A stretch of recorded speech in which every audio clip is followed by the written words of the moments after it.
एक बार फिर से मैं आपका अपने चैनल में स्वागत करता हूँ, अभिनंदन करता हूँ। जैसा कि आपको पता है, हम कोई ना कोई जन समस्याओं को लेके आपके रूबरू होते चले आए हैं। आज भी हमारे साथ एक वरिष्ठ पत्रकार हैं, उनसे ही उनका परिचय जानेंगे और पूछेंगे आज जो समस्याएं एटा में आ रही हैं, अपने देश शहर में आ रही हैं, क्या कारण है और क्यों आ रही है। उनसे पूरी बात करते हैं और उनके परिचय के साथ। सर, आपका हमारे स्टूडियो में स्वागत है। अपना परिचय के साथ हमें बहुत बहुत धन्यवाद सबसे पहले आपका और आपके चैनल का और आपके चैनल के दर्शकों का। मेरा नाम बबलू चक्रवर्ती है और मनसुख टाइम्स का एक संपादक हूँ मैं। आपके जो भी सवाल हैं स्वागत है और हमें अच्छा लगा कि आपने आज हमारे इस विषय पर जो मंथन किया है और हमसे कुछ जानना चाहते हैं। स्वागत है आपका। सर, जैसे आज एक पत्रकारों की बात करते हैं, आप एक सीनियर पत्रकार हैं, मगर पत्रकार जो है आज जन समस्याओं को ना लेके अटक से गए हैं, उस पर आपका क्या विचार है? ये सिर्फ पत्रकारिता में भटकने का विषय नहीं है। हर क्षेत्र हर समाज में कुछ लोग भटक जाते हैं, तो हमें उस पर ध्यान नहीं देना है। हमें वास्तविक जो पत्रकारिता कर रहे हैं हमें उन पर ध्यान देना है और वास्तविक पत्रकारिता पर हमें फोकस करना है। जो लोग भटक रहे हैं उनको हम सही रास्ते में लाना है, ये हमारा मकसद होना चाहिए। वास्तविक पत्रकारिता क्या है? वास्तविक पत्रकारिता निष्पक्ष पत्रकारिता, पारदर्शी पत्रकारिता, मतलब हमारा कोई पहलू एक नहीं होना चाहिए, हमारा कोई पक्ष नहीं होना चाहिए, हमारा कोई विपक्ष नहीं होना चाहिए। हमारे लिए सारे पहलू बिल्कुल निष्पक्ष होने चाहिए। जिस पर हम काम कर रहे हैं वो हमारा पत्रकारिता वाला ढंग होना चाहिए। यही वास्तविक पत्रकारिता हमारी है।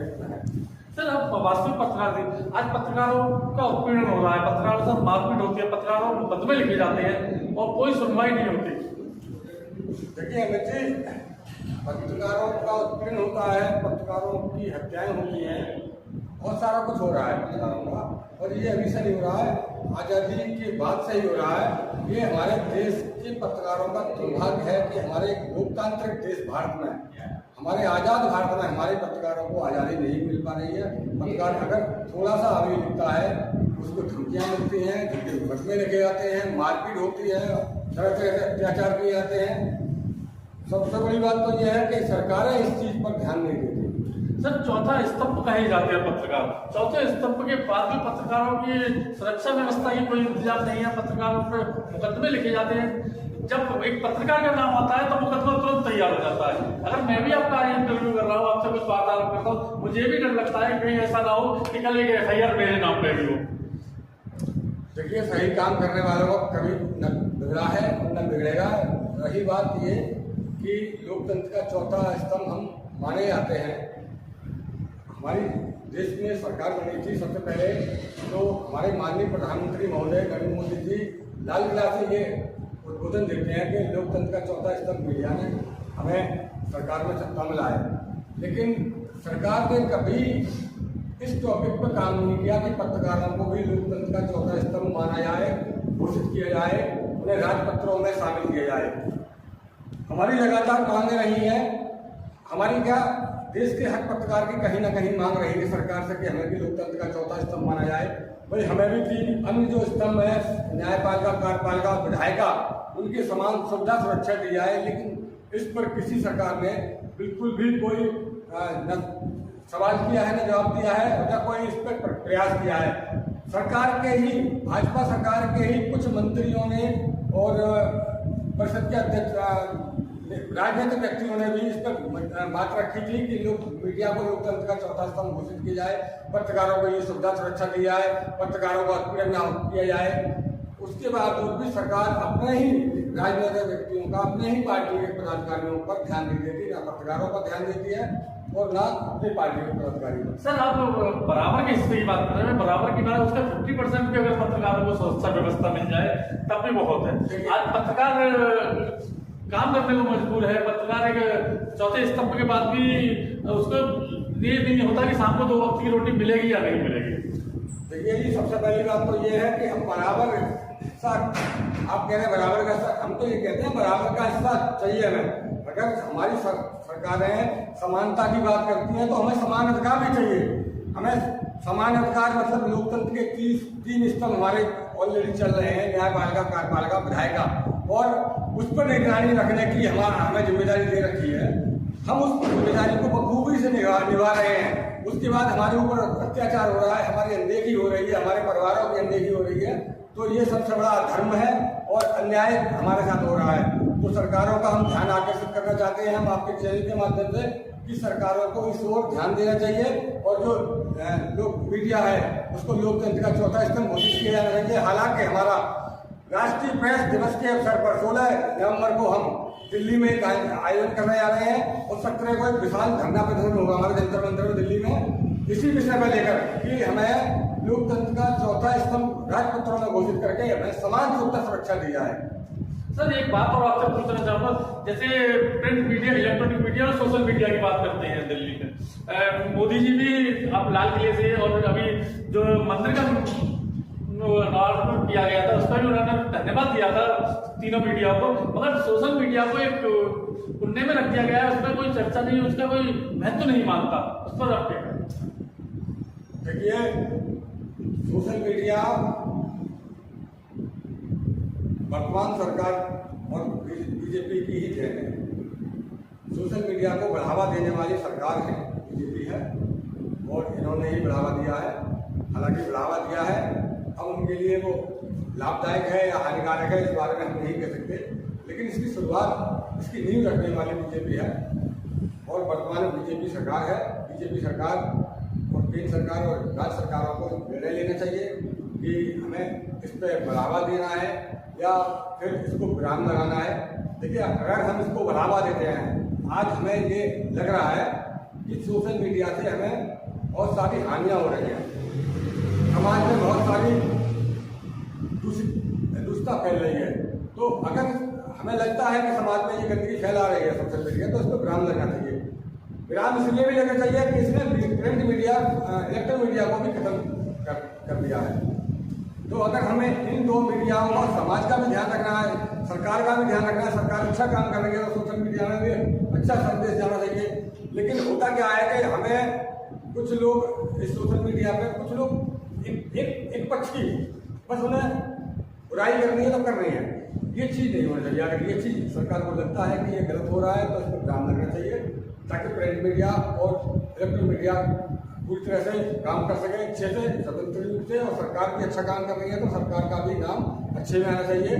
सर मैं यहाँ रोकना चाहूंगा आपसे, फिर भी ये पूछूं, आप सोशल मीडिया को खत्म करने की बात कर रहे हैं, जबकि एक कहावत है, जहां ना पहुंचे रवि वहां पहुंचे कवि। जहां आप लोग नहीं पहुंच पाते वहां सोशल मीडिया एक्टिव है, जिसके हाथ में मोबाइल है वो आज वो दिखा देता है, उसके बगल में अगर कोई हानि हो रही है, किसी के साथ दुराचार हो रहा है, उसको सोशल मीडिया उजागर करता है, उससे वहां तक पहुंचाता है कि यार बगल में ही हो रहा है। सोशल मीडिया जो इतने अच्छे तरीके से कार्य कर रहा है कि हर बात चीज को दिखा के दे रहा है। सोशल मीडिया अगर ना हो तो आपको भी ये पता ना चले कि हमारे पड़ोस में क्या हो गया।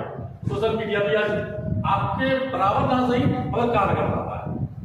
नहीं देखिए, मैं बुराई नहीं कर रहा हूँ, मैं ये कह रहा हूँ कि अगर कोई व्यक्ति गलत काम कर रहा है, देखिए सोशल मीडिया और प्रिंट मीडिया, इलेक्ट्रॉनिक मीडिया से भी कोई शिकायत नहीं है, किसी शिकायत नहीं है, मुझे सरकार से भी कोई शिकायत नहीं है, मुझे पब्लिक से भी कोई शिकायत नहीं है। लेकिन मैं ये कह रहा हूँ कि अगर कोई गलत, उसका गलत असर जा रहा है तो उसको विराम लगना चाहिए। भाई देखो, सोशल मीडिया में बहुत सारी चीजें, ऐसी चीजें हैं जिनका समाज पर गलत असर जा रहा है, जैसे कि अश्लीलता बहुत चल रही है। फेसबुक, ट्विटर, यूट्यूब, जहाँ भी देखेंगे आप अश्लील बहुत चल रहे हैं, और इस अश्लीलता से समाज में बहुत विपरीत असर पड़ रहा है और हम लोग बहुत गर्त की ओर बढ़ रहे हैं। सर अश्लीलता की खत्म करने की बात कीजिए, अगर सोशल मीडिया एक प्लेटफॉर्म है, आज सोशल मीडिया को बढ़ावा दिया जाए तो सोशल मीडिया की वजह से सरकारें बनती है, सोशल मीडिया की वजह से होता है कि अगर कोई खबर चलती है कि सोशल मीडिया पर वीडियो वायरल हुआ तो ये आदमी पकड़ा गया। अभी जी मेरा कोई, मैं पहले बता चुका हूँ कि मेरा कोई पर्टिकुलर ये नहीं है कि सोशल मीडिया पर विराम लगना चाहिए या प्रिंट मीडिया को विराम लगना चाहिए, इलेक्ट्रॉनिक मीडिया को विराम लगना चाहिए, पब्लिक को विराम लगना चाहिए। मेरा मकसद ये है कि अगर कुछ गलत हो रहा है तो उस पर विराम लगना चाहिए, गलत पर विराम लगना चाहिए, ताकि समाज में अच्छी संदेश, अच्छा मैसेज जाए। सर आप सोशल मीडिया की बात कर रहे हैं, सोशल मीडिया ही आज दिखाती है कि हमारे यहाँ क्या परेशानियां हैं, हमारे पड़ोस में क्या परेशानियां हो रही है। कि जैसे आज एटा की बात करें तो एटा में कई ऐसी बिल्डिंगें हैं जो जर्जर हालत में हैं, जिनका आज मरम्मत होने की जरूरत है। बहुत पुरानी राजा के जमाने की बिल्डिंग, जैसे अपना राजकीय इंटर कॉलेज ले लीजिए, उसकी बात करें, अपने कैलाश मंदिर से लगी हुई बिल्डिंगें ले लीजिए, तालाब ले लीजिए, अपना हाथी दरवाजा ले लीजिए, अपना मेहता पार्क ले लीजिए, जिसका बजट भी पास हो गया और आज कोई कार्रवाई नहीं हो रही। इस पर आपके क्या विचार? देखिए, मानते हैं कि सोशल मीडिया पे बहुत पहले से सोशल मीडिया आती है, लेकिन ये भी मानना पड़ेगा कि जिस समय सोशल मीडिया नहीं था उस समय भी हमें वही काम करना पड़ता था, वही काम हम कर रहे थे। अब रही बात, हमें जो पुराने भवन हो चुके हैं, जर्जर भवन हो चुके हैं, उनसे हादसे हो सकते हैं, इन भवनों पर कार्रवाई क्यों नहीं हो पा रही? तो देखिए, ये एक प्रशासनिक मुद्दा है। हम लोग जब भी इस विषय पे बात करें, अधिकारियों से बात करें, राजनीतिक व्यक्तियों से बात करें, जनप्रतिनिधियों से बात करें, भाई ये जर्जर भवन है, इनसे कोई हादसा हो सकता है, इन पे या तो इनका मरम्मती कराया जाए या फिर इनका ध्वस्तीकरण करा के दोबारा पुनर्निर्माण कराया जाए। ये टॉपिक हमें उठाने होंगे। देखिए, हम समाज के बहुत महत्वपूर्ण अंग हैं, समाज का भला और बुरा देखने वाले हम लोग पत्रकार हैं, हमें हर चीज देखनी पड़ेगी। ऐसा कोई अगर आज प्रिंट मीडिया इन बातों को नहीं उठा रही, क्यों नहीं उठा रही? प्रिंट मीडिया क्या कर रही है, क्या चाहती है कि ये बिल्कुल ध्वस्तीकरण हो, इन बिल्डिंगों का नाम और निशान मिट जाए? देखिए अमित जी, सबसे पहली बात तो ये कौन क्या कर रहा है, हमें इस पर ध्यान न देकर हमें क्या करना है, हमें वो करना है। आपके अपने अखबार मनसुख टाइम्स ने इस टॉपिक को बहुत अच्छे से उठाया था और अभी कुछ समय पहले उठाया था, और उस टॉपिक को बड़ा गंभीरता से लिया था नगर पालिका ने। जनपद के जिलाधिकारी महोदय ने इसको संज्ञान लिया था। लाइटों की समस्या थी कि मुख्य रोड पर, जीट रोड पर लाइटों की व्यवस्था नहीं थी, लाइट चली जाती थी तो अंधेरा हो जाता था। तो यहाँ एक और हमारा एक तिरंगा की लाइट मांग थी, एक तिरंगा लाइट लगाने की मांग थी, तो वो मेरे ख्याल से अभी हाल फिलहाल में ही समस्या का समाधान हुआ है। हर पोल पर, बिजली के पोल पर, जीट रोड पर तिरंगे की लाइट लगा रखी है। ये मनसुख टाइम्स की ही देन है। मनसुख टाइम्स की खबर को ही डीएम साहब ने संज्ञान लिया था और नगर पालिका को शायद निर्देशित किया था, वो नगर पालिका के माध्यम से वहां लगे गए। सर, आपने मनसुख टाइम्स में लाइट के लिए कहा, शौचालयों के छज्जे गिर रहे हैं। सर, मेरी बात आप पूरी होनी, शौचालय के छज्जे गिर रहे हैं, शौचालय के गेट और दरवाजे चोरी हो रहे हैं, उसके लिए खबर मनसुख टाइम्स नहीं चला सकता। जो अपना हाथी दरवाजा है, काफी पुराना है, उसकी खबर मनसुख टाइम्स नहीं चला सकता। जिन बिल्डिंगों को रिपेयरिंग होनी चाहिए, जो बाबा आदम के जमाने की जो आज हमारी धरोहर है, उसको मनसुख टाइम्स नहीं चला। एक लाइटों के लिए मनसुख टाइम्स बोल रहे हैं आप। नहीं, मैं एक लाइट की बात नहीं करी थी, आप समझ नहीं पाए मेरी बात को। मैंने हाथी गेट पे भी लिखा था, मैंने सुभाष मूर्ति के इर्द गिर्द जो अटकड़ों लगाया था उस पर भी लिखा था, जितने भी महापुरुषों की मूर्तियां लगी हैं उस पर भी बोला था, लिखा है। और मैंने रेलवे जो पुल है उसकी क्रॉसिंग में साइड में कोई सुरक्षा गार्ड नहीं थे, उस पर भी लिखा था, तो सुरक्षा गार्ड भी लगभग लगा दिए हैं। तो ऐसा नहीं है कि हम लोग नेगेटिव ही सोचें, हम लोग जितना कर सकते हैं। देखो, हम लोग ज्ञानी नहीं है, बहुत बड़े अंतर्यामी नहीं है। हमारी नॉलेज में, हमारी नहर में, आपकी नहर में जो चीज आती है, हम उसको प्रयास करता है कि इसमें सुधार हो जाए और कोशिश करते हैं और सुधार होता भी है। सर, उसी सुधार की मैं बात कर रहा हूँ। आज इतने शौचालय हैं जिन पे बंद ताले पड़े हुए हैं, उनकी देखभाल करने वाले, उन पे जो नाम लिख दिए गए हैं वो गलत है, वहाँ उस नाम का व्यक्ति ही नहीं है। क्या उसकी जिम्मेदारी हम मीडिया वालों की नहीं बनती? उसको चीज को दिखाएं और उसकी सुरक्षा व्यवस्था बढ़ाएं। ये जिम्मेदारी तो हर इंसान की बनती है कि हमको एक पत्रकार से ज्यादा एक इंसानी जिम्मेदारी बहुत बड़ी होती है, मानवीय जिम्मेदारी बहुत बड़ी होती है। सर, चौथा स्तंभ पे है हम, चौथे स्तंभ की हम बात करते हैं। चौथा स्तंभ अगर उस चीज को नहीं दिखाएगा, हो जाए एक आम आदमी तक पहुंचाने का कार्य किसका है? पत्रकार का। अमित जी, आप शायद मेरे ख्याल से मीडिया की पूरी बारीकी से जानकारी नहीं है आपको। हमने पहले ही बोला कि जितनी जानकारी हमारी नॉलेज में आती है, हमारे कानों से सुनी जाती है, हमारी आंखों से देखी जाती है, वो उन चीज़ों पर हम प्रयास करते हैं कि उस समस्याओं का समाधान हो। देखिए, हमारे पास बहुत सारी समस्याएं हैं, हम हर जगह नहीं जा सकते, हम हर चीज़ सुन नहीं सकते, हर जगह देख नहीं सकते। मालूम पता, अभी कोई व्यक्ति कहेगा अलीगंज में कोई हादसा हो गया है, हम तत्काल विभाग में अलीगंज नहीं जा सकते, हमारे पास वो सुविधाएं नहीं है, हमारे पास वो व्यवस्थाएं नहीं है। तो इन चीज़ों को भी हमें ध्यान रखना चाहिए। हमारे लिए सारी समस्याएं अपनी है, सब पब्लिक की समस्या, पत्रकार की समस्या समान समस्या है। हमारा प्रयास रहता है कि हम हर समस्या का समाधान करें, हर पत्रकार का प्रयास रहता है कि समस्याओं का समाधान हो, लेकिन समस्याएं पत्रकार की भी समझनी चाहिए।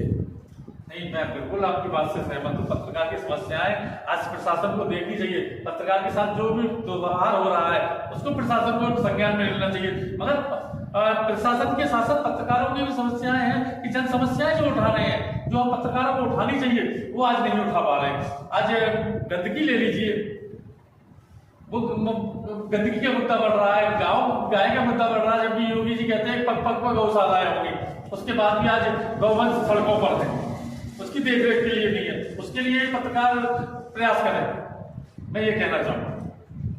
देखिए, इतना प्रयास कर सकते हैं, मेरे ख्याल से बिना पगार के पत्रकार जितना प्रयास करता है ना, वो बहुत प्रयास करता है। जो लोग पगार ले रहे हैं, सरकार की पगार ले रहे हैं, वो क्या कर रहे हैं ये आपसे ज़्यादा मेरे ख्याल से हम नहीं जान सकते होंगे। आप फील्ड में काम करने वाले व्यक्ति हैं, मैं तो ज़्यादातर फील्ड में नहीं रहता हूँ। तो गौशाला की कंडीशन और जो आप बता रहे हैं जितनी भी समस्याएं हैं, वो सारी समस्याएं केवल उन जिम्मेदार व्यक्तियों की वजह से हैं जो सरकारी तनख्वाह ले रहे हैं उस काम के समाधान करने की।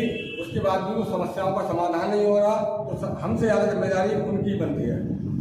सर, मैं आपकी बात से सहमत हूँ, मगर मुद्दे की बात नहीं आई। जो ये आज समस्याएं आ रही हैं उनको कैसे निपटाया जाए, मैं उस पर बात कर रहा हूँ कि आज ये सफाई की समस्याएं आ रही है या जो बिल्डिंगें ध्वस्त होने की कंडीशन पे हैं उनके सौंदर्यीकरण की बात कर रहा हूँ। तो उनके लिए क्या किया जाए, क्या प्रयास पत्रकार को करना चाहिए, क्या प्रयास प्रशासन को करना चाहिए? देखिए, इस मुद्दे पर तो एक बात कहेंगे कि ये समस्याएं किसी एक व्यक्ति विशेष की नहीं है। हर व्यक्ति की अपनी जिम्मेदारी बनती है, राजनीतिक व्यक्तियों की जिम्मेदारी बनती है, जनप्रतिनिधियों की बनती है और प्रशासनिक अफसरों की बनती है। पत्रकारों की इतनी जिम्मेदारी बनती है, पत्रकार भाई खुद तो कूड़ा साफ नहीं करेगा। हाँ, उनको इतना करना चाहिए जैसे कि हमारे राजनीतिक व्यक्ति आते हैं, शासनिक स्तर के व्यक्ति आते हैं और स्थानीय जनप्रतिनिधि आते हैं, प्रशासनिक अधिकारी आते हैं, उनसे हम जब प्रेस वार्ता करें, जब वार्ता करें, हम इस टॉपिक पे बात करें कि हमारी सामने ये समस्या आ रही है, सर ये समस्या क्यों नहीं सोल्व हो रही, तब तो हमारी समस्याओं का समाधान करा सकते हैं पब्लिक की समस्याओं को। इसके अलावा हम लोग कुछ नहीं कर सकते। कोई व्यक्ति, देखिए, कोई पत्रकार इतना नहीं कर सकता कि वो गली गली जाके झाड़ू मारे। अमित जी, आपको भी समझना पड़ेगा, हमें भी समझना है।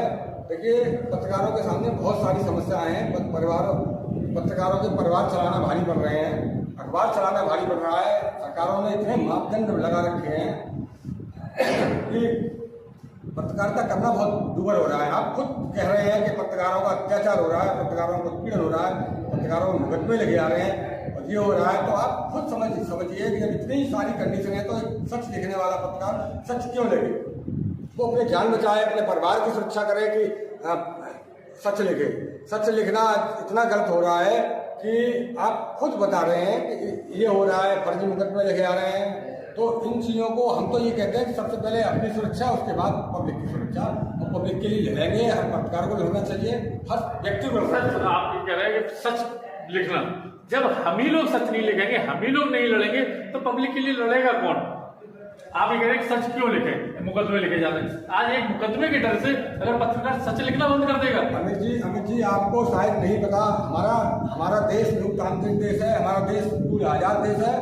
इस देश के हर व्यक्ति को सच लिखने, बोलने और लड़ने के अधिकार है। ये जरूरी नहीं है कि एक पत्रकार ही इस काम के लिए अथॉराइज कर रखा है, हमें किसी व्यक्ति ने प्रतिबंध नहीं कर रखा। लेकिन अगर हम अपनी जिम्मेदारी समझेंगे, पत्रकारिता की जिम्मेदारी समझेंगे, मानवीय जिम्मेदारी समझेंगे, तो अपने इन अधिकारों के लड़ेंगे और समाज के लिए लड़ेंगे, समाज के लिए काम कराएंगे। बशर्ते हमें अपने परिवारों की भी चिंता रखनी चाहिए, हमें अपनी भी चिंता रखनी चाहिए। हमारे छोटे छोटे बच्चे होते हैं और आप खुद कह रहे हैं कि हम पे फर्जी मुकदमे लगा दिए जाते हैं, मारा पीटा जाता है, धमकी दी जाती है, हत्याएं सब हो जाती हैं। तो ऐसे में हमें क्या अपनी सुरक्षाओं की ध्यान नहीं रखना चाहिए? मैं तो कहता हूँ बिल्कुल हमें अपनी सुरक्षा का ध्यान रखना चाहिए। उसके बाद और इस देश में आर्टिकल 19 के तहत हर व्यक्ति को अपनी अधिकार है लड़ने की और बोलने की। सर, एक आखिरी सवाल मैं आपसे करना चाहूँगा। मुझे भी डर लग रहा है आपकी बातों सुन के, कहीं FIR आपके इस इंटरव्यू में मेरे नाम ना हो जाए, तो आपसे सहयोग भी चाहूँगा। और साथ ही पूछूंगा कि आज आप पत्रकारों के लिए क्या संदेश देना चाहेंगे, क्या कहेंगे पत्रकार क्या करे कि उनको एकजुट हो? देखिए अमित जी, हम जितने भी हैं बहुत मजबूत हैं। मजबूत इसलिए हैं कि हमें कोई माने ना माने लोकतंत्र का चौथा, हम अपने बलबूते पे अपना लोकतंत्र का चौथा मनवाते हैं, स्तंभ खुद मनवा रहे हैं हम। वो तो हम सरकार को धन्यवाद देंगे तब जब वो हमें लोकतंत्र का चौथा स्तंभ राजपत्र में घोषित करे, हमें अपने 3 अन्य स्तंभों की तरह सुरक्षा दे। हम आभार जताएंगे सरकार का और हम माननीय प्रधानमंत्री महोदय से आग्रह करना चाहते हैं कि वो इस शुभ कार्य को जितनी जल्दी कर सकें करें, क्योंकि आज तक किसी भी सरकार ने, जब से देश आज़ाद हुआ है, किसी भी सरकार ने पत्रकारों को शब्द सुरक्षा के नाम पर मेरे ख्याल से कुछ नहीं दिया है। अगर वो ऐसे में लोकतंत्र का चौथा स्तंभ घोषित करके हमें समानता के आधार पर उन 3 स्तंभों की तरह समान सुविधा सुरक्षा दे दे तो हम सरकार को बहुत बहुत बधाई देते हैं, धन्यवाद देते हैं, आभार व्यक्त करेंगे। इन्हीं शब्दों के साथ में अपना सर आपका बहुत बहुत धन्यवाद। हमारे स्टूडियो में ये थे हमारे साथ मंतुष्ट टाइम के प्रधान संपादक वरिष्ठ पत्रकार बबलू चक्रवर्ती जी। मैं अपने सहयोगी के साथ अमित गुप्ता।